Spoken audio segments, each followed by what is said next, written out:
चोर चोरी से जाए पर हेरा फेरी से न जाए। चाइना मेकोंग नदी पर क्या कर रहा है जिसकी वजह से 6 देश हड़बड़ा गए हैं, डर रहे हैं। क्या चाइना फिर से कोई नई बड़ी साजिश रच रहा है? जहां एक तरफ ये सब कुछ हो रहा है तो वहीं दूसरी तरफ आखिरकार भारत ने मार ली बाजी। 8,675 करोड़ की ऐतिहासिक डील तेजस ने धमाका कर ही दिया। जानेंगे जियोपॉलिटिक्स में क्या कुछ चल रहा है, आइए जानते हैं इन खबरों को विस्तार से। चाइना एक ऐसा धूर्त है ना जिसे सिर्फ और सिर्फ अपना फायदा देखना है और इस फायदा को देखने के लिए वो हर ऐतिहासिक चीज को उलट पुलट करने को तैयार हो जाता है। ये जो मैप देख रहे हैं, इस मैप में आपको एक नदी दिख रही है। ये नदी है मेकोंग नदी। मेकोंग नदी जिस तरफ से गुजर रही है उससे आपको अंदाजा लग जाएगा कि कितने देश हैं जो इस मेकोंग नदी के पानी से अपना जीवन चलाते हैं। ये मेकोंग नदी चाइना से निकलती हुई लाओस, थाईलैंड, कंबोडिया, वियतनाम इन सारे देशों तक पानी को पहुंचाती है। और आपको बता दें,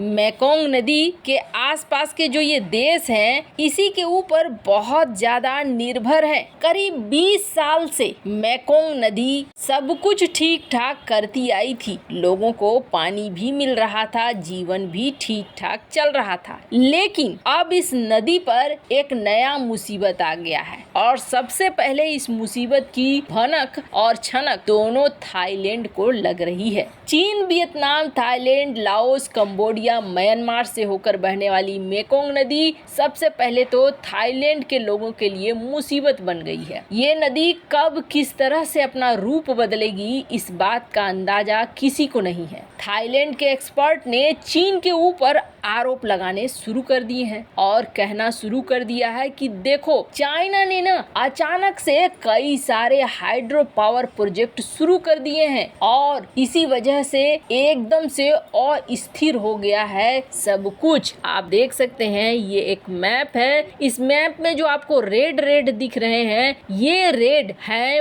वो डैम जो चाइना यहाँ पर बना रहा है। कितने सारे रेड पॉइंट हैं, ये साफ दिखा रहे हैं कि चाइना यहाँ पर बड़ी संख्या में हाइड्रो पावर प्रोजेक्ट बना रहा है, डैम का निर्माण कर रहा है। और इसकी वजह से क्या हो रहा है, जलवायु परिवर्तन में भी बहुत ज्यादा असर देखा जा रहा है। खास तौर पर थाईलैंड के उत्तरी चियांग राय प्रांत में जहाँ मेकोंग नदी के किनारे लोग रहते हैं, उनकी जिंदगी तो खतरे में आ गई है। पिछले 2 दशकों से ये नदी इस तरह की हो गई है कि अब इसके बारे में कुछ भी नहीं कहा जा सकता है। बारिश का मौसम यहाँ पर आमतौर पर मई में शुरू होता है, लेकिन जून के अंत तक बारिश नहीं हुई है। स्थानीय निवासियों का कहना है कि देरी का मतलब है एक और साल सूखा पड़ेगा। साल 2019 के बाद से वो इसी स्थिति से गुजर रहे हैं। मानसून की बारिश देरी से होती है और जब आती है तो जल्दी चली जाती है। थाईलैंड समेत दूसरे हिस्सों में भी मेकोंग नदी का स्तर अब अस्थिर हो गया है। मतलब कभी पानी रहता है, कभी पानी नहीं रहता है। चीन ने इस नदी पर बिजली उत्पादन के लिए बांध बनाए थे। उसने कई बार पानी को रोका है। इसकी वजह से सूखे की स्थिति जटिल हो गई है। इसकी वजह से मेकोंग नदी से जुड़े देशों में सबसे पहले तो फसलों का उत्पादन कम हो गया है। ऊपर से ये आती है नदी और ऊपरी धारा के पानी पर चीन कंट्रोल कर लेता है। जितना चाहता है उतना ही छोड़ता है पानी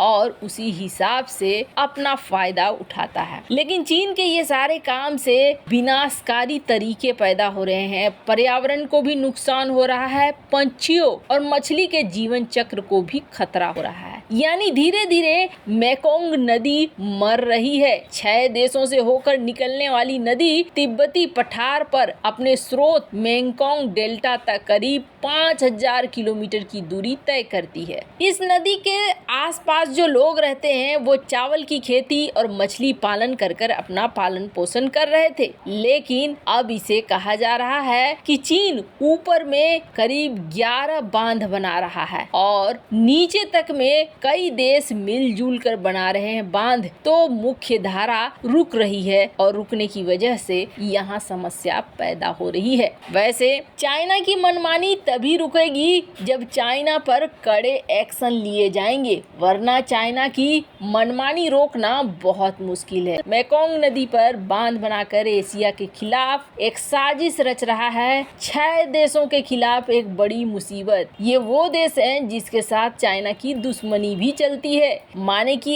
एक तीर से 2 निशाने लगाने के चक्कर में है चाइना। खैर, जहाँ एक तरफ ये सब कुछ हो रहा है तो वहीं दूसरी तरफ भारत ने अब एक बड़ा धमाका कर दिया है। अब तक हम देख रहे थे कि भारत को एक क्षेत्र में तो सफलता मिली और वो क्षेत्र थी मिसाइलों की, ब्रह्मोस मिसाइलों की बिक्री। हमने देखा फिलीपींस के बाद तो जैसे बाढ़ सी आ रही है। 6 देशों के ऊपर जल्द ही ऐलान हो जाएगा उनके नाम का कि ये ब्रह्मोस खरीद रहे हैं। ब्रह्मोस यूरोप, नाटो और खुद रूस को भी चाहिए। लेकिन सिर्फ एक मिसाइल के बिकने से हमारा पूरा डिफेंस सेक्टर तो नहीं चल सकता है ना। हमें अगर एक्सपोर्ट के मार्केट में उतरना है तो हमारी और भी चीजें बिकनी चाहिए। और इस कड़ी में भारत बहुत दिनों से प्रतीक्षा कर रहा है कि किसी तरीके से तेजस की बिक्री हो, और तेजस के लिए भारत कई देशों के साथ बातचीत भी कर रहा है, पर अब तक सफलता नहीं मिली थी। पर अब भारत को सबसे बड़ी सफलता मिलती हुई दिख रही है, और वो भी कोई छोटी मोटी डील नहीं है। ये डील बहुत धांसू, और जो अमाउंट है वो अमाउंट काफी बड़ा दिख रहा है। दरअसल ये जो देश देख रहे हैं अर्जेंटीना, इस देश के ऊपर बहुत सारा दबाव बन रहा है। चाइना का दबाव क्यों बन रहा है? क्योंकि अर्जेंटीना की दुश्मनी है यूके के साथ। किस चीज के लिए? ये जो आइलैंड देख रहे हैं फॉक आइलैंड, इसके लिए। फॉक आइलैंड को अर्जेंटीना हासिल करना चाहता है और चीन ने उसे कहा है कि हम तुम्हें हासिल करवा देंगे, इसलिए हमारी JF-17 की डील की तरफ आगे बढ़ो। वैसे अर्जेंटीना ने हाल ही में फॉकलैंड के ऊपर जो नियम बने थे उसे मानने से इनकार कर दिया, पर लगा कि अर्जेंटीना अब तेजस को छोड़कर JF-17 ही लेगा, क्योंकि अर्जेंटीना की राजनीति में चाइना दाखिल हो रहा है। लेकिन आपको बता दें, जो खबर आ रही है वो देश की प्रतिष्ठित मीडिया हाउस से आ रही है, स्क्रीन पर आप देख सकते हैं, और कहा जा रहा है कि जल्द ही अर्जेंटीना के साथ भारत के तेजस की डील होने वाली है। जल्द ही उसके मिनिस्टर भारत आएंगे और भारत में इस ऐतिहासिक डील की घोषणा होगी। और ये डील कोई छोटी मोटी डील नहीं है, बल्कि ये डील है 8,675 करोड़ रुपए की। इस डील के बाद भारत एक लंबी छलांग लगा देगा फाइटर जेट बेचने के मामले में। ये समझ लीजिए कि फाइटर जेट का खाता खुल जाएगा भारत का। वैसे ये डील बताई जा रही है काफी ऐतिहासिक होने वाली है। वैसे इन सब मामले में आपकी क्या राय है? कमेंट कर जरूर बताएं। जल्द मिलते हैं अगले वीडियो में नई खबर के साथ।